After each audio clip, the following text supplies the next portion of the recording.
Assalamualaikum warahmatullahi wabarakatuh.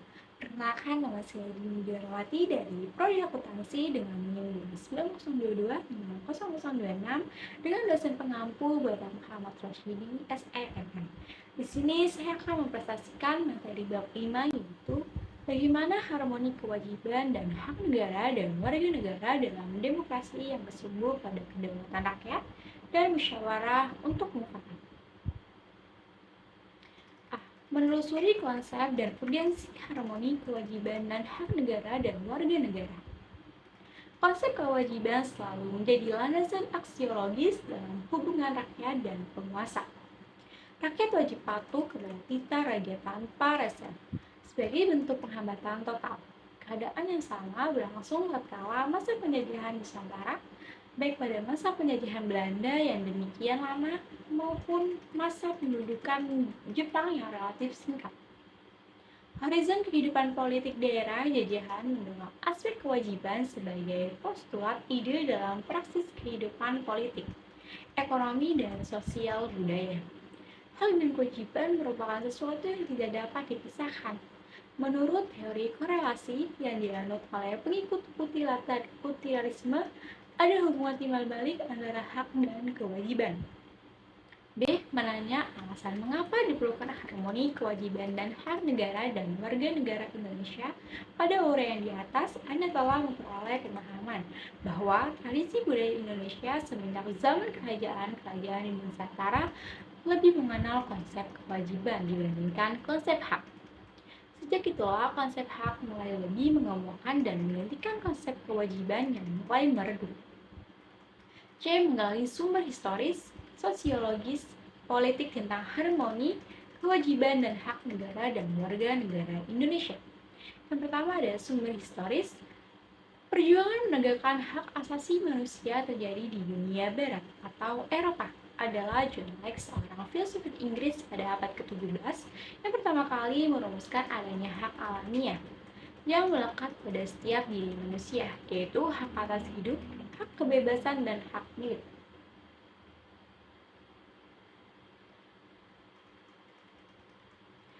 Perkembangan selanjutnya ditandai adanya 3 peristiwa penting di dunia barat, yaitu Magna Carta, Revolusi Amerika, dan Revolusi Perancis. Anda tentu saja telah mengenal ketiga peristiwa besar tersebut, namun agar pemahaman Anda semakin baik, simaklah ulasan singkat dari ketiga peristiwa tersebut, yaitu berikut ini.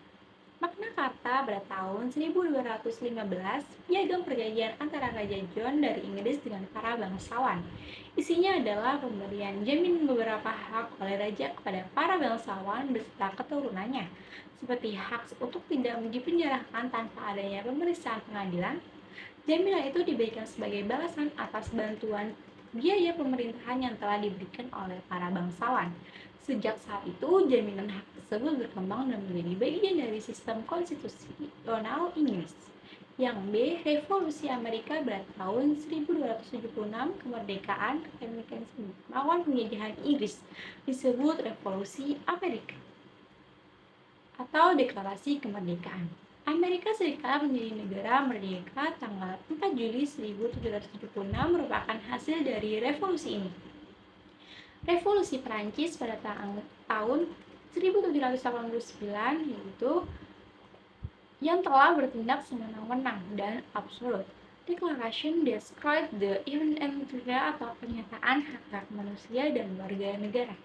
Dihasilkan oleh Revolusi Prancis, pernyataan ini membuat 3 hal: hak atas kebebasan atau liberty, kesamaan atau equality, dan perdaulatan atau paternity. Dalam pengembangannya, pemahaman mengenai HAM makin luas. Sejak permulaan abad ke-20, konsep hak asasi berkembang menjadi 4 macam kebebasan. Konsep ini pertama kali diperkenalkan oleh Presiden Amerika Serikat, yaitu Franklin D. Roosevelt. Keempat macam kebebasan itu meliputi yang pertama ada kebebasan untuk beragama, the freedom of religion. Yang B, kebebasan untuk berbicara dan berpendapat, atau freedom of speech. Yang ketiga, kebebasan dari kemelaratan atau freedom of one. Dan yang terakhir, kebebasan dari ketakutan atau freedom from fear. Sumber sosiologis dapat dijelaskan secara sosiologis karena ini memiliki kaitan dengan struktur sosial dan sistem budaya yang telah terbangun pada masa yang lalu. Mencoba membaca situasi pasca reformasi sekarang ini terdapat beberapa gejala sosiologis fundamental yang menjadi sumber terjadinya berbagai gejolak dalam masyarakat kita. Sehingga konflik yang terjadi bukan konflik yang korektif tetapi destruktif atau bukan fungsional tapi disfungsional. Sehingga kita menjadi sebuah bangsa yang menghancurkan dirinya sendiri. Ciri lain dari konflik yang terjadi di Indonesia adalah bukan hanya yang bersifat terbuka, tapi yang lebih berbahaya lagi adalah konflik yang tersembunyi antara berbagai golongan. Sosial budaya yang bersumber dari perbedaan, ciri budaya dan perbedaan nasib yang diberikan oleh sejarah masa lalu, sehingga terkadang unsur keinginan balas dendam. Yang ketiga, sumber politik. Sumber politik yang mendasari dinamika kewajiban dan hak negara dan warga negara Indonesia adalah proses dan hasil perubahan Undang-Undang NRI 1945 yang terjadi pada era reformasi. Pada awal era reformasi atau pertengahan 1998, muncul berbagai tuntutan reformasi di masyarakat. Tuntutan tersebut disampaikan oleh berbagai komponen bangsa, terutama oleh mahasiswa dan pemuda. Masih ingatkah Anda butir-butir yang menjadi tuntunan reformasi itu? Beberapa tuntunan reformasi itu adalah A. Mengamandemen Undang-Undang 1945, B. Menghapuskan doktrin Dewi Fungsi Antarabangsa Republik Indonesia atau ABRI, dan C. Menegakkan supremasi hukum atau penghormatan hak asasi manusia, yang D. Melakukan desentralisasi dan hubungan yang adil antara pusat dan daerah, yang E. Otonomi daerah, yang F. Mengucapkan kebebasan pers, G. Mewujudkan kehidupan demokrasi, D. Bangun argumen tentang dinamika dan tantangan harmoni, kewajiban dan hak negara dan warga negara. Aturan dasar ikhwal, kewajiban dan hak negara dan warga negara setelah perubahan Undang-Undang RI 1945 mengalami dinamika yang luar biasa. Berikut disajikan bentuk-bentuk perubahan aturan dasar dalam Undang-Undang RI 1945 sebelum dan sesudah amandemen tersebut. Yang pertama, aturan dasar ikhwal, pendidikan dan kebudayaan, serta ilmu pengetahuan dan teknologi. Ketentuan mengenai hak warga negara di bidang pendidikan semula diatur dalam pasal 31 ayat 1. Setelah perubahan Undang-Undang RI, ketentuannya tetap diatur dalam pasal 31 ayat 1, namun dengan perubahan perhatikanlah rumusan naskah asli dan rumusan perubahannya berikut ini. Rumusan naskah asli Pasal 31, tiap-tiap warga negara berhak mendapatkan pengajaran. Rumusan perubahan Pasal 31 ayat 1, setiap warga negara berhak mendapatkan pendidikan. 2. Aturan dasar ikhwal perekonomian nasional dan kesejahteraan sosial sebelum diubah. Ketentuan ini diatur dalam bab 9 dengan judul kesejahteraan sosial dan terdiri atas 2 pasal, yaitu pasal 33 dengan 3 ayat dan pasal 34 tanpa ayat. Setelah perubahan Undang-Undang RI, judul bab menjadi perekonomian nasional dan kesejahteraan sosial terdiri atas 2 pasal, yaitu ayat 5 dan pasal 34 dengan ayat 4. Salah satu perubahan penting untuk pasal 33 terutama dimaksudkan untuk melengkapi aturan yang sudah diatur sebelum perubahan Undang-Undang RI 1945 sebagai berikut.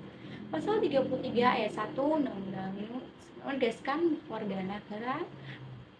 menegaskan bahwa cabang-cabang produksi yang penting bagi negara dan yang menguasai hajat hidup orang banyak harus dikuasai negara.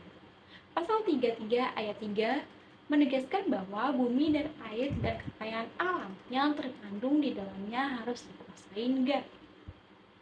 3. Aturan dasar ikhwal usaha pertahanan dan keamanan negara semula ketentuan tentang pertahanan negara menggunakan konsep pembelaan terhadap negara. Pasal 30 ayat 1 Undang-Undang RI 1945, namun setelah perubahan Undang-Undang RI, konsep pembelaan negara dipindahkan menjadi pasal 27 ayat 3 dengan sedikit perubahan redaksional. Setelah perubahan Undang-Undang RI tahun 1945, ketentuan mengenai hak dan kewajiban dalam usaha pertahanan dan keamanan negara, pasal 30 ayat 1 Undang-Undang RI 1945 merupakan penerapan dari ketentuan pasal 27 ayat 3 Undang-Undang Mengapa demikian? Karena upaya membela negara mengandung pengertian yang umum. Pertanyaannya adalah bagaimana penerapannya? Penerapannya adalah dengan memberikan hak dan kewajiban kepada warga negara dalam usaha pertahanan dan keamanan negara. 4. Aturan dasar ikhwal hak dan kewajiban asasi manusia, penghormatan terhadap hak asasi manusia. Pasca amandemen Undang-Undang RI 1945 mengalami dinamika yang luar biasa. Jika sebelumnya perihal hak dasar warga negara yang diatur dalam Undang-Undang RI 1945 hanya berkutat pada Pasal 27, 28, 29, 30, 31, 33, dan setelah amandemen keempat Undang-Undang RI 1945 turun dalam mengenai hal tersebut sendiri di bawah judul Hak Asasi Manusia terham. Di samping mengatur perihal asasi manusia, diatur juga ikhwal kewajiban asasi manusia. Menurutnya rezim HAM yang detail dalam Undang-Undang RI tahun 1945 menunjukkan bahwa Indonesia sebagai anggota Perserikatan Bangsa-Bangsa bersungguh-sungguh melakukan penghormatan terhadap HAM. Mendeskripsikan esensi dan organisasi harmoni kewajiban dan hak negara dan warga negara. Apa esensi dan organisasi adanya harmoni kewajiban dan negara dan warga negara tersebut? Untuk memahami persoalan tersebut, mari kita pergunakan pendekatan kebutuhan warga negara yang meliputi kebutuhan akan agama, pendidikan kebudayaan, perekonomian nasional, kesejahteraan rakyat, serta pertahanan dan keamanan. F. Argumen tentang harmoni, kewajiban, dan hak negara, warga negara. Yang pertama, hak adalah kuasa untuk menerima atau melakukan sesuatu yang semestinya diterima atau dilakukan melulu oleh pihak tertentu dan tidak dapat oleh pihak lain, manapun juga, yang pada prinsipnya dapat dituntut secara paksa olehnya. 2. Hak dan kewajiban warga negara merupakan wujud dari hubungan warga negara dengan negara. Hak dan kewajiban bersifat timbal balik, bahwa warga negara memiliki hak dan kewajiban terhadap negara. Sebaliknya, pula negara memiliki hak dan kewajiban terhadap warga negara. 3. Hak dan kewajiban warga negara dan negara Indonesia diatur dalam Undang-Undang RI 1945 mengenai pasal 27 sampai 34. Termasuk di dalamnya ada hak asasi manusia dan kewajiban dasar manusia. Pengaturan akan hak dan kewajiban tersebut bersifat garis besar yang penjabarannya dituangkan dalam suatu undang-undang. Sekalipun aspek kewajiban asasi manusia jumlahnya lebih sedikit jika dibandingkan dengan aspek hak asasi manusia sebagaimana tertuang dalam Undang-Undang 1945, namun secara filosofis tentang mendasarkan adanya pandangan bangsa Indonesia bahwa hak asasi tidak dapat berjalan tanpa dibarengi kewajiban asasi. Dalam konteks ini, Indonesia menganut paham harmoni antara kewajiban dan hak ataupun sebaliknya. Harmoni antara hak dan kewajiban. 5. Hak dan kewajiban warga negara dan negara mengalami dinamika terbukti dari adanya perubahan-perubahan dalam rumusan pasal-pasal Undang-Undang RI 1945 melalui proses amandemen dan juga perubahan undang-undang yang menyertainya. 6. Jaminan akan hak dan kewajiban warga negara dan negara dengan segala dinamikanya diupayakan berdampak pada terpenuhinya keseimbangan yang harmonis antara hak dan kewajiban negara dan warga negara. G. Praktik warga negaraan.